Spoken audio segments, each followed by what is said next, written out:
Good morning, everyone. So we're on our fourth week and final week of studying the Brahmaviharas, the beautiful qualities of mind that we want to cultivate. So the first week was on metta, loving friendliness, this unconditional spreading of wishing of goodwill to everyone. And then the next second and third week were compassion and mudita. So there's two subsets of everyone. Compassion is directed towards those who are suffering, and mudita is a rejoicing for those that are happy or have done a good deed. And today we're on the final beautiful Brahmavihara, and that's equanimity.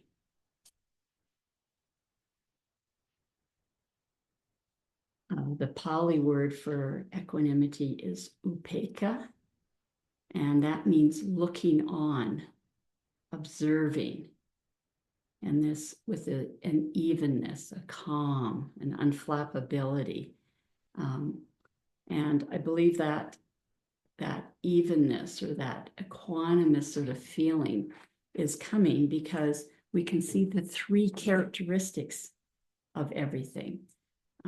Like we're seeing reality. So the three characteristics are, first of all, anicca, which is impermanence or unreliability, dukkha, which is suffering, and anatta, which means that we're not some kind of a solid self. We're flowing, we're a verb, we're changing all the time due to causes and conditions. And so because we can see this reality, then we don't get upset when there's unreliability or there's change or there's impermanence. And so that's what allows us to keep this equanimous feeling.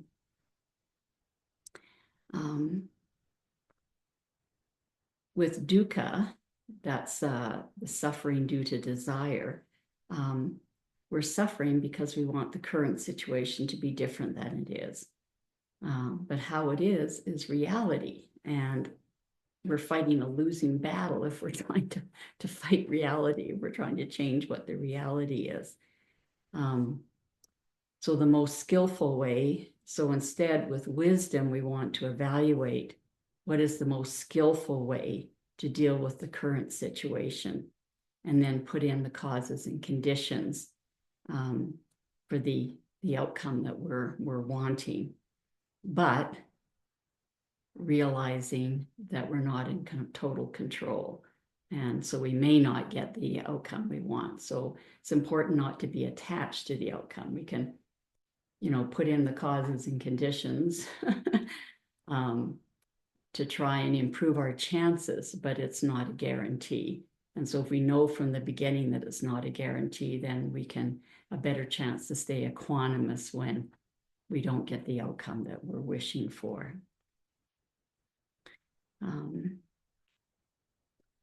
So I was going to give this example from when I was living in Calgary, and I was planning to move out to Canmore, and I'm a planner, so several years in advance. I was working with Alberta Mental Health Services in Calgary, and I spoke to the head of Alberta Mental Health Services because he was also in charge of the clinic out here in Canmore, and told him of my plan and talked about a job at Alberta Mental Health in Canmore. And he basically guaranteed me a position for when I moved. And I came out and I met the staff. They showed me the office that I would have. Had a very nice view of the mountains. Everything seemed very rosy. And then a year or more before my move, that particular head of Alberta Mental Health moved to the island, and we had a new head whom I knew because I was working with him. So I told him about the plans, the arrangements that had been made, and he just sort of said, too soon to talk about it, too soon to talk about it. So he wouldn't discuss it with me. And I think I probably went to him a couple of times, and he just kept saying, too soon to talk about it. Anyway, so I waited till a few months before I was going to move here. And I thought, okay, we have to talk about this. So I called him up, and he was either, I can't remember if he was on a leave or he was on holidays. So I was a little bit panicky because, here I was making this move in short order. So I contacted the clinic out here in Canmore and was talking to one of the psychologists and was talking to him about my plans. And he just bluntly said, we don't need another psychiatrist. We already have one, and that's enough. So, I mean, I was not equanimous at the moment. I really felt like I was just free falling down an abyss for about 3 days, but then somehow equanimity kicked in, and then I started putting in the causes and conditions for some kind of an outcome. It was going to be a different outcome, and we're having to do this all the time in life. Like if we plan for something and then it falls apart, then we have to reevaluate the new situation and make new plans. So yeah, so I contacted the head of the hospital to see if I could get some space, like rent a room to do my practice out of, because now it was going to be a private practice, which I'd never done. Talk to the physicians out here to tell them I was coming, if they could send referrals to me. And then I had given my notice in Calgary, but I went back and said, can I keep working for you for at least 1 day a week so I could have some income while I was building up a practice here. And in the end, it worked out beautifully. It was a really good outcome. But it might not have been. It might not have worked out. But in that case, it happened to. So yeah, so it's good to remember that we do our best, put in the causes and conditions that, skillful causes and conditions that will move us towards what we want, but not be attached to that outcome because we're not in total control. And it's important, like when we're taking some kind of action, not to sort of force it, like look for the best timing. And if things don't work out, just try and keep an equanimous feeling, knowing you've done the best you could. That third characteristic is anatta, translated as not self. So that's not seeing ourselves as made out of cement, thinking, well, this is just how I am. Instead, knowing we're this flowing verb, our actions, our speech, our thoughts, emotions, they're due to causes and conditions. So when we do or say something unskillful that leads to suffering, we recognize, we want to hopefully we can recognize this. And then actively make an effort to put in the causes or conditions for more skillful speech and action in the future. And if it's a thought, if we're having a thought that's not very skillful, then the important thing is not to own it. Saying like, what's wrong with me having these angry thoughts or these whatever thoughts? But it just is, instead to say to yourself, oh, this thought has arisen, due to some, due to past circumstances. It's not mine. I didn't ask for it. It just arose. But now that we know it's there, we want to put in the causes and conditions, like put in effort to make the causes and conditions that will lead to a more skillful thought. So for example, if we have anger towards somebody, that's because we're taking their speech or their actions personally, instead of seeing it how it just reflects them. Their behavior, their speech is reflecting them. We don't have to take it personally.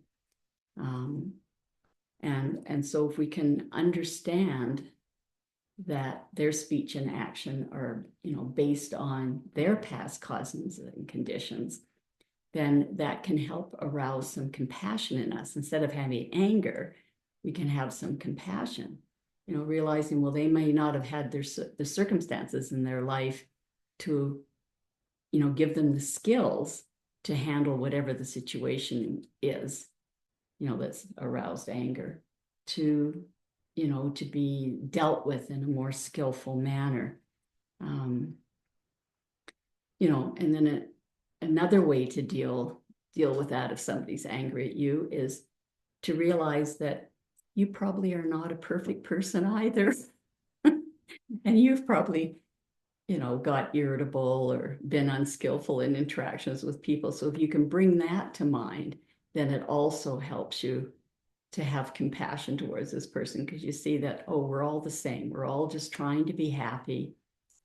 If we're feeling threatened or whatever, then we sometimes unskillfully can, try and deal with it with anger.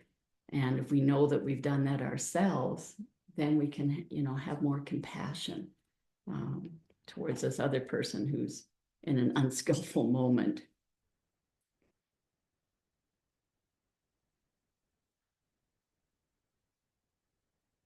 Now, it's important to remember that the Brahmaviharas equanimity is built on the other Brahmaviharas: metta, unconditional love, compassion, having a compassionate response to the suffering of others, and then rejoicing, mudita, rejoicing in the happiness of others. So equanimity is built on that. And Bodhipala this morning reminded me of this famous little quote that equanimity is a warm heart and a cool mind.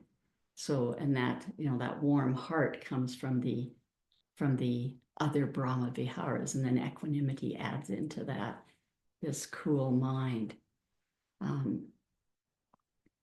So equanimity is not an uninterested, sort of just passive looking on. There's just that evenness, as I said at the beginning, based on knowing reality, knowing the three characteristics, so you don't get upset when the three characteristics show themselves.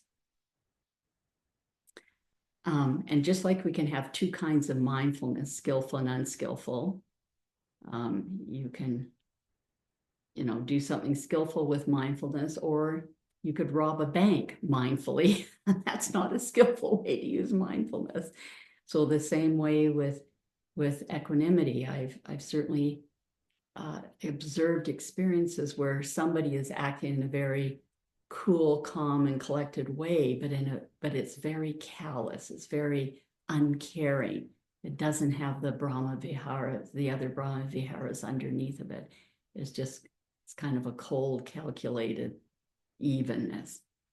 And then Bodhipala and I were discussing this morning that the other unskillful way of equanimity is just to sort of say, oh, well, this is just reality, that's how it is, and sort of do nothing, where the situation may be requiring, the more skillful thing would be to take some action. And so in a moment here, I'm going to talk about, give some quotes where the Buddha talks about how equanimity is in between, like the balance point between too much effort and laziness, and like not enough effort. So equanimity is unskillful if we really should be taking action and we just go ho-hum, this is reality, and do nothing, when really we should be doing something. So that brings us to Digha Nikaya number 21, where the Buddha says, there are two kinds of equanimity, I say, that which you should cultivate and that which you should not cultivate. When I cultivate this kind of equanimity, unskillful qualities grow and skillful qualities decline. You should not cultivate that kind of equanimity. So that'll be the cold, callous type, or the not taking action type. And the Buddha goes on, when I cultivate this kind of equanimity, unskillful qualities decline and skillful qualities grow. You should cultivate that kind of equanimity. That's why I said there are two kinds of equanimity. That's how a meditator fittingly practices for the cessation of the proliferation of opinions. So the Buddha is telling us that the way we determine if we have the right kind of equanimity is by looking at the result. Are our skillful qualities increasing or decreasing? And the skillful qualities are what we chanted in the Parami chant at the beginning.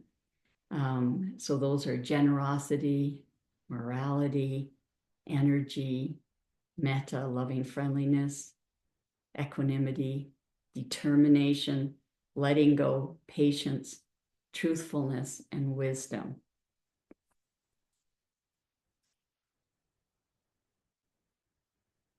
In this next sutta, the Buddha equates equanimity to a well-tuned instrument. So this is Anguttara Nikaya 6, chapter 6, number 55. And the Buddha is talking to a musician called Sona. Now, what do you think, Sona? Before, when you were a house dweller, were you skilled in playing the veena? Yes, Lord. And just for fun, I looked up to see what a veena was. It's an Indian lute.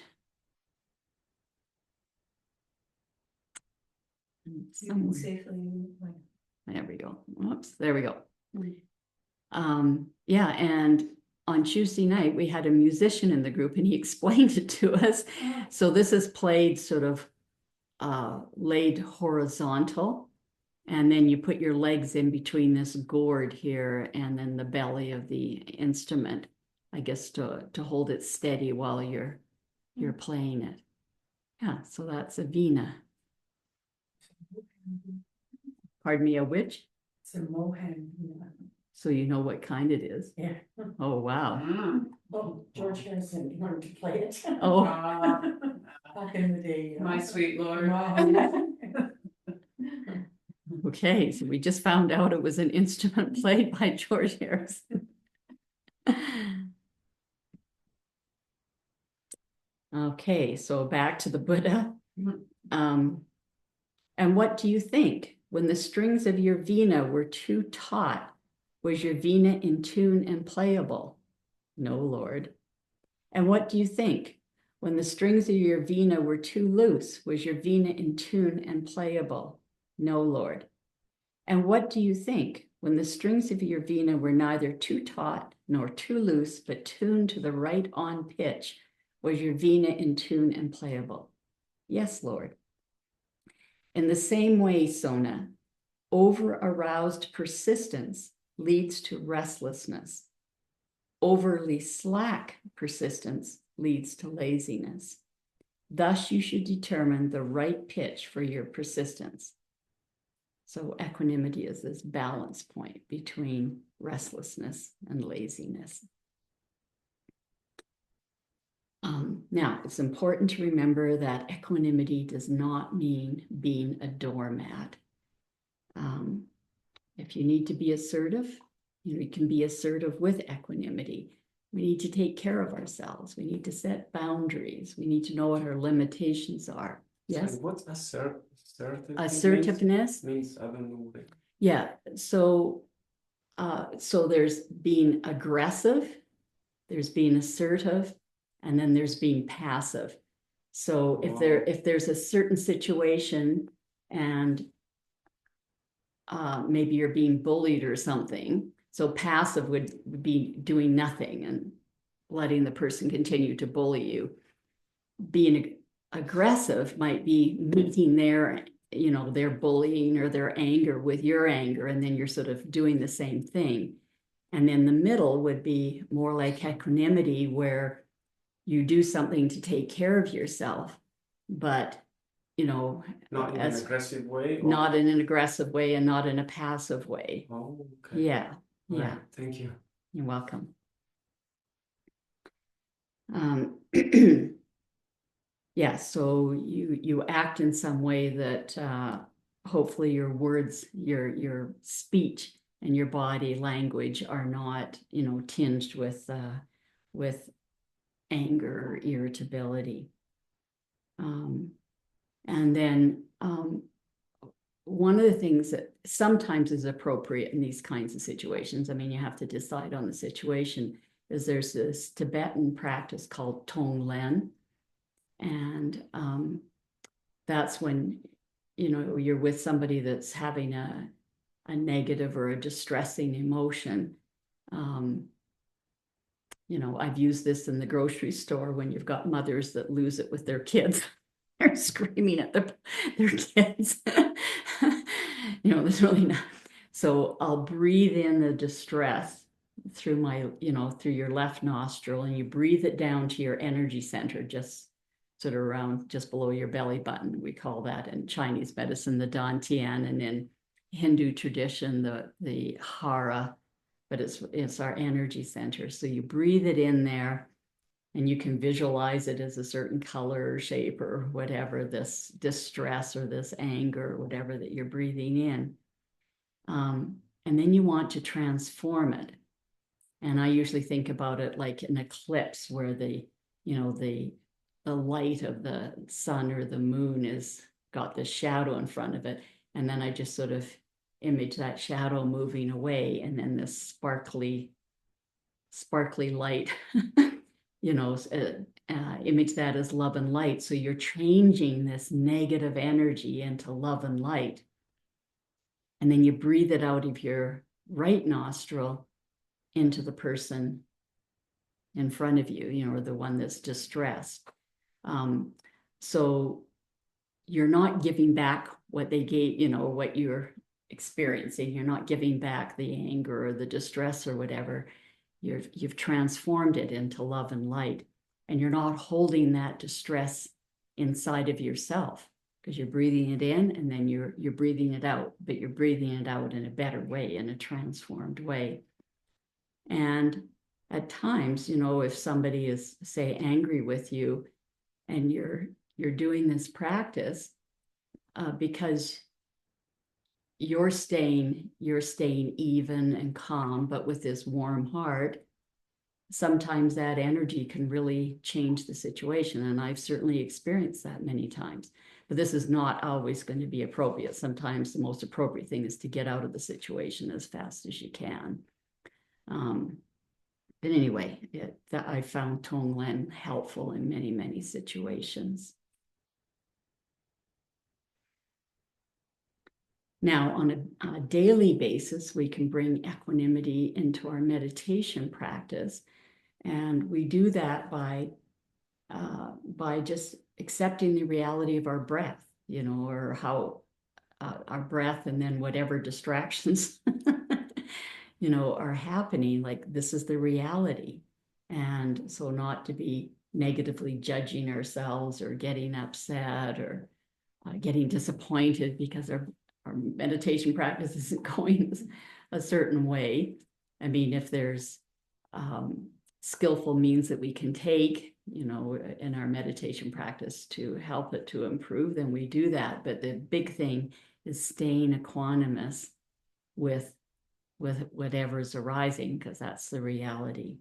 So we get to practice equanimity every time we sit down to meditate.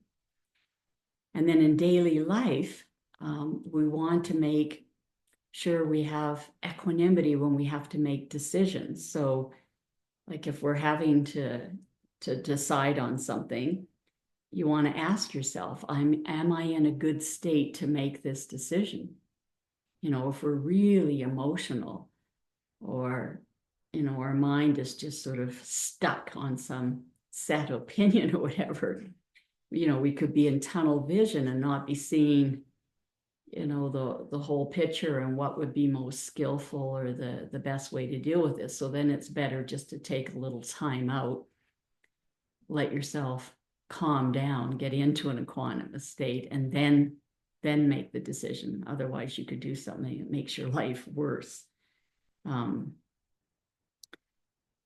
Okay, so now we've been talking about ways that we can make an effort to have equanimity arise, but it can also unfold naturally. So here's a quote from the Buddha. He said, firstly, a teacher or a respected spiritual companion teaches Dhamma to a meditator. then the meditator feels inspired by the meaning and the teaching in that Dhamma. Feeling inspired, joy springs up. Being joyful, rapture springs up. When the mind is full of rapture, the body becomes tranquil. And when the body is tranquil, one feels bliss. And when blissful, the mind becomes immersed in samadhi, which is deep stillness. And then next, equanimity arises. So that's sort of a natural unfolding. And you may have recognized that this is the flow of unfolding that happens with the 7 factors of awakening, which are mindfulness, investigation, like investigating as a hindrance up or as a skillful quality, like the factors of awakening up. And what do I need to do? And then energy, joy, tranquility, samadhi, which is a blissful experience. So that's referring back to the bliss in the previous sentence there. And equanimity. And equanimity, when we go into these samadhi states of deep stillness, there's several layers. And the 4th level, called the 4th jhana, that's when equanimity is the major quality. And then the beautiful thing is if you do experience this 4th level of the jhanas with this amazing equanimity, then when you emerge from the jhana, that equanimity stays with you. And then that gives you the best opportunity to be able to see reality and have insight, have clear seeing about reality, which allows you to experience the levels of awakening. So equanimity is very important for that. So here's another quote from the Buddha from Digha Nikaya 16. Meditators, I will teach you 7 more principles that prevent decline. As long as the meditators develop the awakening factors, so these are the factors of awakening: mindfulness, investigation, energy, rapture, tranquility, immersion, that's in the jhanas, and equanimity, they can expect growth, not decline. As long as these 7 principles that prevent decline last among meditators, and as long as the meditators are seen following them, they can expect growth, not decline. So if we're able to experience these things, then our meditation practice is going to progress. And then in relation to our senses, the Buddha says in Anguttara Nikaya, chapter 4, number 195, a meditator seeing a sight with their eyes is neither happy nor sad. They remain equanimous, mindful, and aware. Hearing a sound with their ears or smelling an odor with their nose, tasting a flavor with their tongue, feeling a touch with their body, knowing an idea with their mind, they're neither happy nor sad. They remain equanimous, mindful, and aware. And don't think that sort of equanimity is a lesser feeling than happiness. If you've ever experienced it, it's a beautiful emotion to experience, and even better than happiness. So don't think you're moving towards something that's less than. It's not. It's more than. Now, as we learned with all the other Brahmaviharas, the other Brahmaviharas, the Buddha encourages us to sort of spread those feelings in all directions, all 4 directions, every point in between, above and below. And so that goes for equanimity as well. And then we also talked about antidotes, and that comes from Digha Nikaya chapter 33. So for metta, that's an antidote to ill will. Compassion is an antidote to thoughts of harming. Mudita, rejoicing in the joy of others. That's an escape from discontent. And equanimity is an escape from desire. One of the major hindrances. So I want to end by commenting on a form of equanimity that we experience frequently every day. If you remember the word Vedana, it means feeling tone. And there's 3 feeling tones: pleasant, unpleasant, and neutral.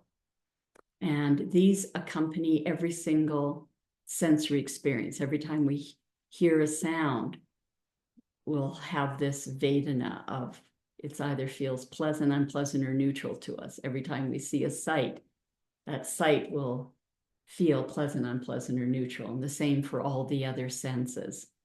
So it's just an automatic. It just automatically comes with it. So this neutral experience, it's a form of equanimity. It's not a developed form, but it is sort of a minor form of equanimity.